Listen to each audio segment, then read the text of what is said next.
Hello, my name is Raquel Cowell, and I am a 2008 graduate from Westminster College. I received a psychology degree with an emphasis in neuroscience, where I spent much of my time conducting research with Dr. Lisa Ellis, and I was also a social science president at the time. I am now an assistant professor at St. Norbert College in De Pere, Wisconsin, and I'm excited to share a little bit about my experience with all of you. My pathway to graduate school and to being an assistant professor started with the encouragement provided to me by the psychology program at Westminster College. I, from undergraduate, had applied to several PhD programs, I believe 8 to be exact, and applied all over the nation in programs that sparked my interest. And I had a lot of help from Dr. Lisa Ellis and Dr. Jen Simons, as well as McNair Director, in trying to find those programs. And luckily, I was accepted into a PhD program at the Institute of Child Development at the University of Minnesota in the Twin Cities.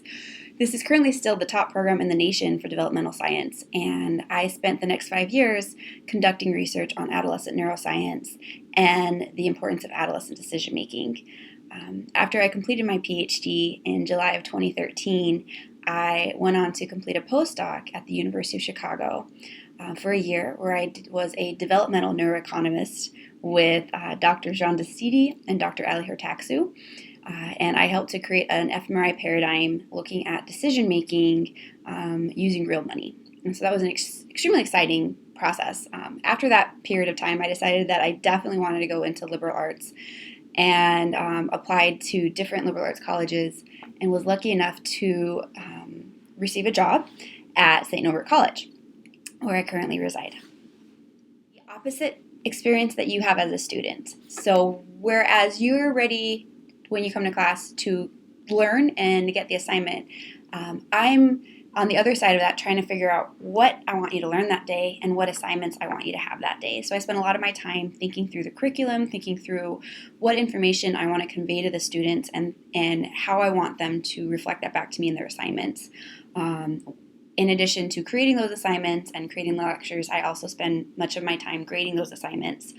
And the typical work week would not be complete if I also was not having office hours, meeting with students, and attending faculty meetings. So these involve my discipline meetings for psychology specifically, my division meetings for the social sciences, where people from education, sociology, psychology, all get together and we talk about business, and then also my faculty meetings, where it's the entire group of faculty members from all over the college where we get together and meet.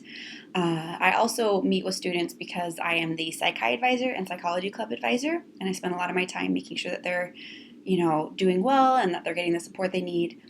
I am also conducting research on my own, and I have a research lab, the Developmental Decision-Making Research Lab, where I have currently 6 students, and we're preparing right now for a conference where each of them are working in groups to create a poster where I help them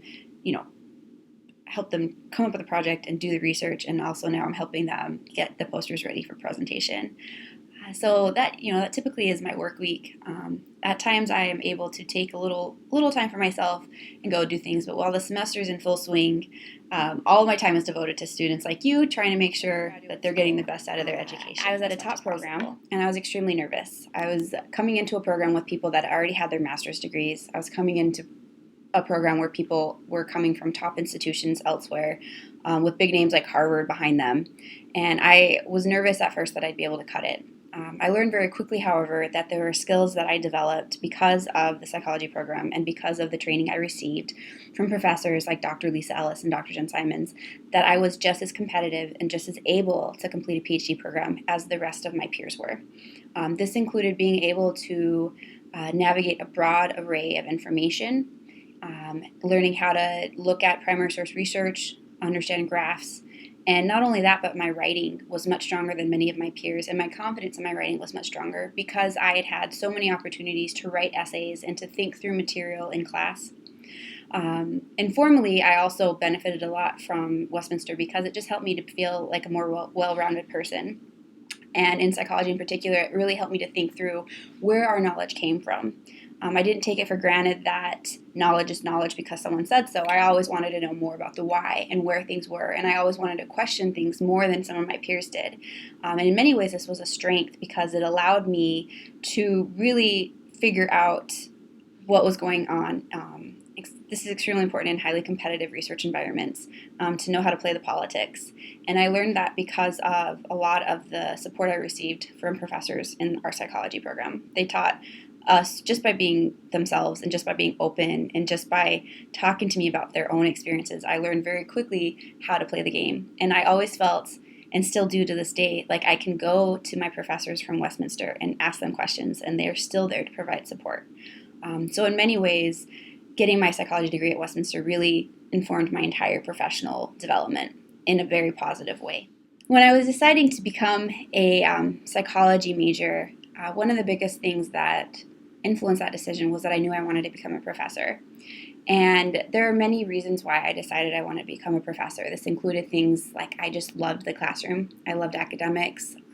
I loved the environment of learning and being able to engage in intellectual discussions. I saw the lifestyles of my professors at Westminster campus, and I thought that's the kind of life that I would like to have someday.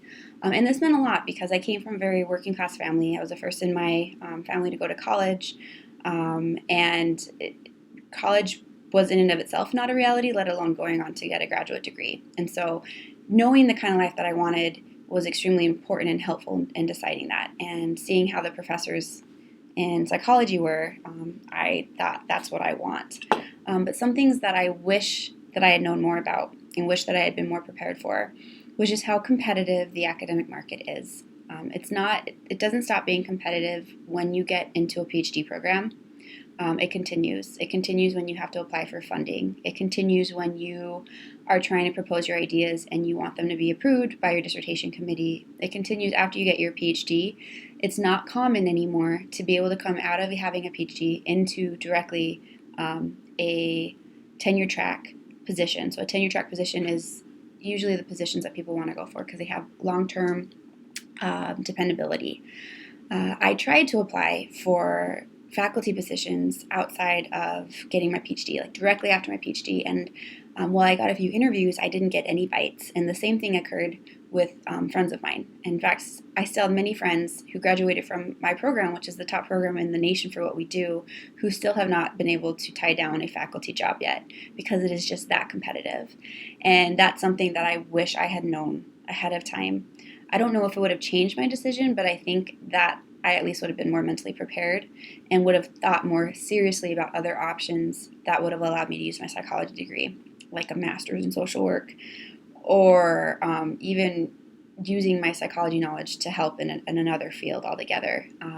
You definitely don't go into something like being a professor for the money or the prestige because it's a lot of work and you don't always get recognized for it. And more, I'm learning this and appreciating just how much time and effort the professors at Westminster put into the students. And so I hope you guys are appreciating them too, because it's not easy being a good professor. And it's not easy putting that much time and care into your students. The payoff is seeing your students succeed, which in many ways is pretty awesome. But I wish I had known more about that when I started this pathway, and definitely as a senior in college. Yes. I am very happy that I decided to major in psychology. When I entered college, I had really been debating. I actually started off as an English major.